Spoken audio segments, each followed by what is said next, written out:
nii, tere mehed, täna on teine aprill ja asume Liivi silla peal, Liivi jõe peal. Ja näete, olukord on lumine. Hommikul kell 7 tulime siia, oli -12 kraadi. Ja Tallinnas oli väga hea ilm, noh.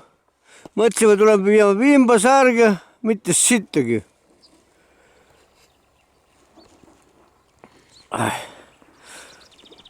Praegu on kuskil juba kell 9 paiku kell ja ühtegi kala pole veel saanud.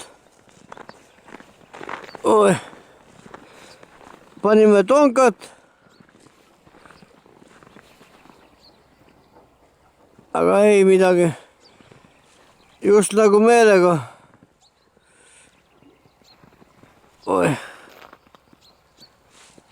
No kas said kala ka, kalamees? Jaa, midagi. Sump on täis. Oo. Sitta ja jääd.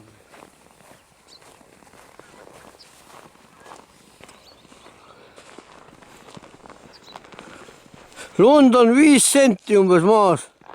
Ja praegu on külma kuskil, ei tea kas 8 kraadi või 9 kraadi, igatahes näpud külmetavad ja nina jookseb tatti.